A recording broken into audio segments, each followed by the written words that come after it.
तो ये हमारे पास रिजल्टेंट आ गया। तो ये basically head to tail rule होता है बच्चों। अब हम आगे देखते हैं कि रेजोल्यूशन ऑफ फोर्सेस कैसे होती है। उससे पहले एक छोटा सा कॉन्सेप्ट देखें, बहुत इंपॉर्टेंट कॉन्सेप्ट है। अक्सर मतलब मोस्टली ये जो है ना हमें मैथ में यूज़ करने के लिए मतलब मिलता है, ज़्यादातर हम इसको मैथ में यूज़ करते हैं। पर कहीं जब साइन और कोज और वेक्टर्स की जो है वो क्रॉस मल्टीप्लिकेशन आ जाती है, डॉट मल्टीप्लिकेशन आ सकती है, तो वहाँ साइन कोज वगैरह यूज़ हो रहे होते हैं।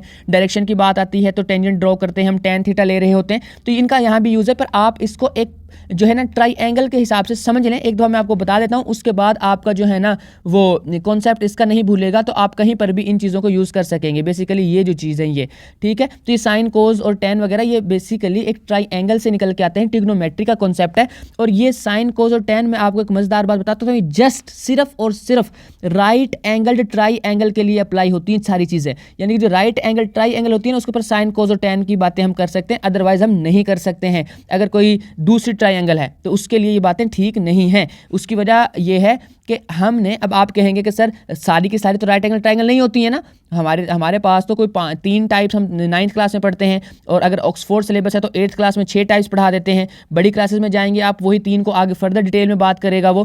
तो इसका मतलब यानी कि वो क्या है, वो बातें क्या है मैं बता देता हूँ कि एक ट्राइंगल ऐसी होती है जिसकी तीनों साइड बराबर होती हैं, इक्विलेटरल। एक ऐसी होती है जिसकी 2 साइड बराबर होती हैं, आइसोस्केल्स। एक ऐसी होती है जिसकी एक भी बराबर नहीं होती है ना, तो स्केलन ट्राइंगल। उसके अलावा कुछ ऐसी होती हैं जिसमें एक 90 का एंगल होता है, उसको हम क्या बोल देते हैं कि ये राइट एंगल ट्राइंगल है। फिर ऐसी होंगी जिसमें एंगल जो है वो 90 से छोटे होंगे, कुछ ऐसी होंगी जिसमें 90 से बड़े होंगे, ऑब्ट्यूज एंगल या एक्यूट एंगल होंगे। तो ये सारी बेसिकली ट्राइंगल्स की टाइप्स हैं। तो हमने किसी भी, अब हम मतलब ये 6-7 टाइप्स मैंने अभी बताई हैं आपके सामने, पर हम सिर्फ फोकस करते हैं राइट एंगल ट्राइंगल पर। ऐसा क्यों है, मतलब जो राइट एंगल ट्राइंगल है उसी पे क्यों फोकस किया जाता है, बाकी सब के लिए क्यों नहीं। यानी कि एक ट्रिग्नोमेट्री जो पूरी की पूरी राइट एंगल ट्राइंगल से डील करती है, तो जो दूसरी आइसोस्केल है, स्केलन ट्राइंगल है, इक्विलेटरल ट्राइंगल है, उनके लिए भी कोई ऐसी मतलब पूरी की पूरी ट्रिग्नोमेट्री की ब्रांच बनानी चाहिए, या कोई और नाम से कोई ब्रांच बनानी चाहिए मैथमेटिक्स की। तो ये इसलिए नहीं होता है बच्चों, क्योंकि हम किसी भी ट्राइंगल को उसका परपेंडिकुलर ड्रॉ करके हम उसको राइट एंगल ट्राइंगल बना सकते हैं। एग्जांपल के तौर पर बता रहा हूं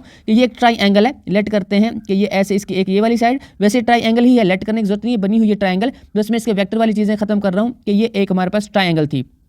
अब हमारे पास जो ट्राइंगल है इसके अंदर अगर हम इसको ऐसे रहने देते हैं, ये वाली जो साइड है ये इधर ही है, सॉरी बच्चों।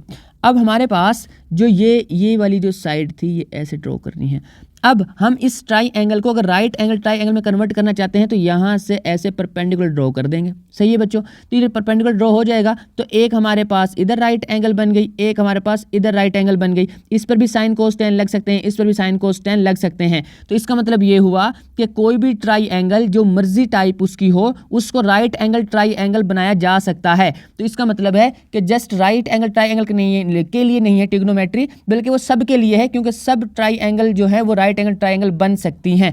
तो इसलिए आप याद रखिएगा कि ट्रिग्नोमेट्री से हम किसी भी राइट एंगल ट्राइंगल को, मतलब किसी भी ट्राइंगल को सोल्व कर सकते हैं राइट एंगल ट्राइंगल बनाकर। खैर, तो राइट एंगल ट्राइंगल का मतलब मैं वर्ड यूज कर रहा हूं, तो आई होप कि आपकी जो क्लास है इसमें आपको उसका पता होगा कि राइट एंगल ट्राइंगल वो होती है जिसमें एक एंगल 90 का होता है। राइट एंगल बोलते हैं 90 के एंगल को, ठीक है। तो अब हमारे पास जो साइन थीटा होता है ना, वो एक चीज और भी याद रखें, यहीं पे यूज हो जाएगी वो, कि जो एक ये जो ये लाइन है ना, इसको कहते हैं वाई एक्सिस और इस वाली लाइन को कहते हैं एक्स एक्सिस, ठीक है। तो अगर ये मैं लेट करके चल रहा हूं कि ये हमारे पास कोई फोर्स है, चलें पहले ये कॉन्सेप्ट समझ लें, फिर फोर्स वाले को बाद में बात करते हैं। जो साइन थीटा निकालते हैं ना, वो हम निकालते हैं इस परपेंडिकुलर से इस हाइपोटेनस को डिवाइड करके, ओके बच्चों। और जो हम कोस निकालते हैं वो इस बेस को इस हाइपोटेनस से डिवाइड करके निकालते हैं। और जो हमारे पास tan निकलता है उसको हम बेसिकली परपेंडिकुलर है इसको बेस से डिवाइड करके निकालते हैं। ये याद रखिएगा जी, यहाँ तक ये इंपॉर्टेंट है। ABC तो नाम चेंज हो सकते हैं, पर इतना पोर्शन इंपॉर्टेंट है कि कौन किसके जो है वो इक्वल होता है। साइन